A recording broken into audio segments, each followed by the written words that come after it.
Alright, in this video we're checking out another 5-inch frame. This is from a new company called FuzionDronz, and this is their Fuzion 5 racing frame. They also have a light version of this frame as well. So as you guys probably know, I get requests to review frames all the time, but I don't usually take them up unless they're kind of unique and different. And this one kind of is a little bit different, so that's why I'm going to show you this one.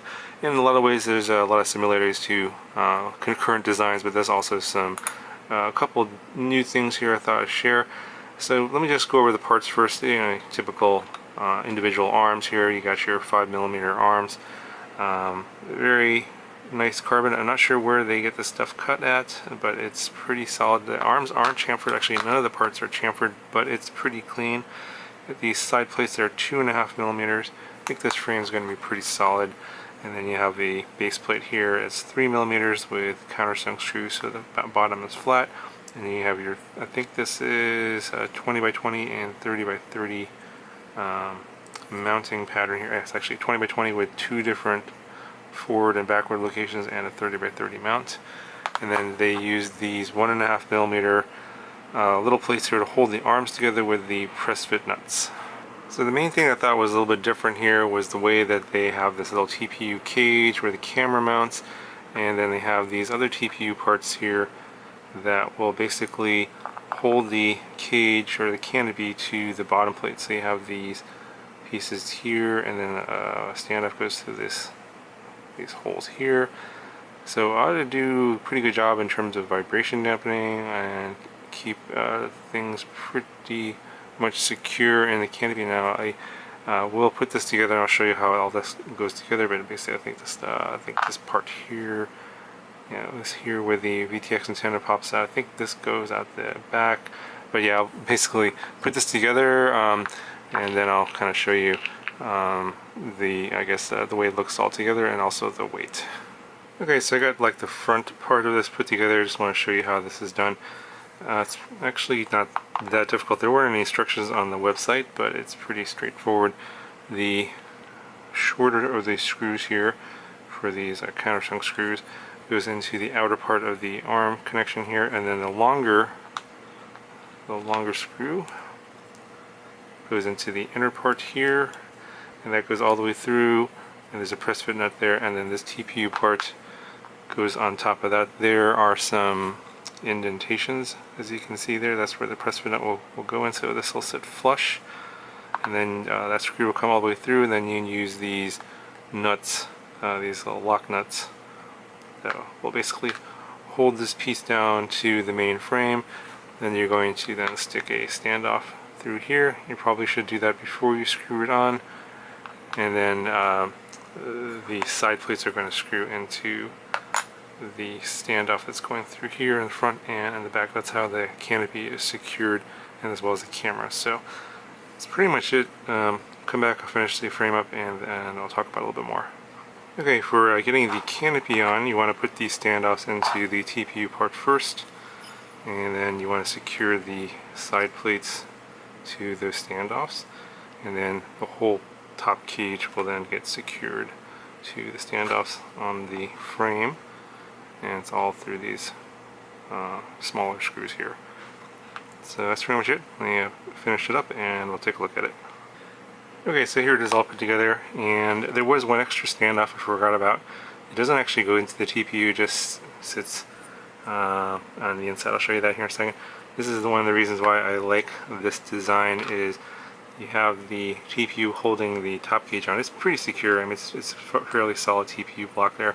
Doubt that's going to get ripped off, and then you have a lot of protection with the carbon side plates here. It's not just the TPU, and good protection for the camera as well.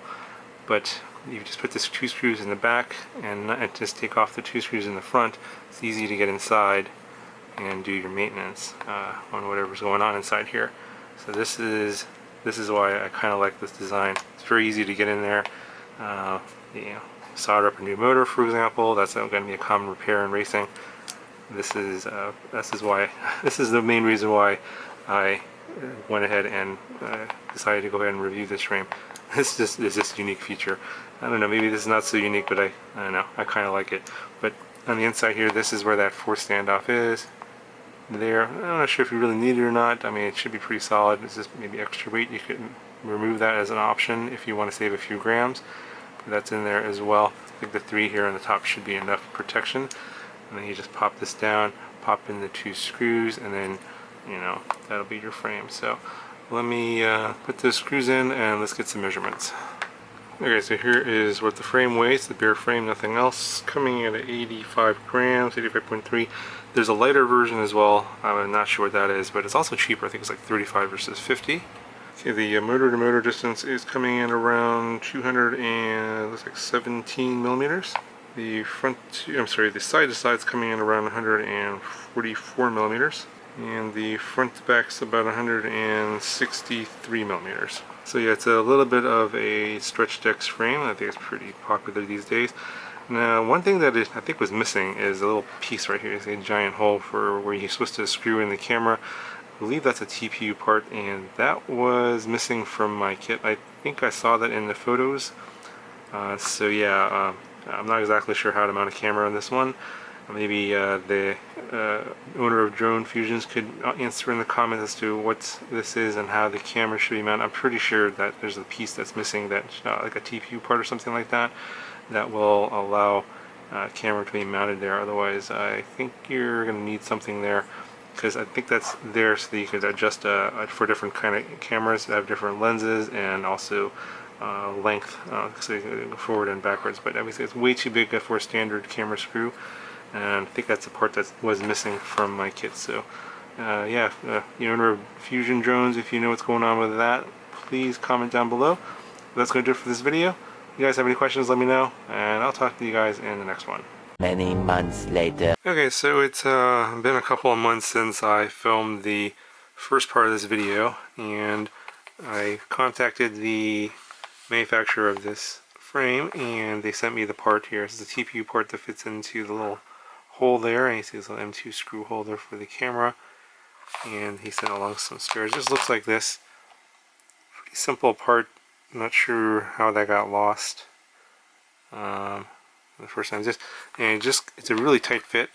It's kind of hard to see. It's not going to come on camera too well, but it just fits in there by friction. So that's kind of an interesting design here.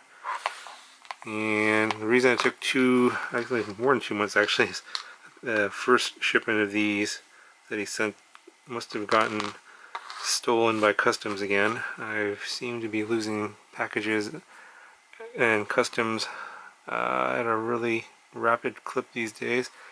So that's yeah, finally got the parts to conclude this video, and now you get to see it. So thanks to the seller of this frame for waiting patiently for this video. But I'm not 100% sure if I will be building it out or not, so if you guys have a lot of interest in seeing this frame built out, leave me some comments down below, and I'll talk to you guys in the next video.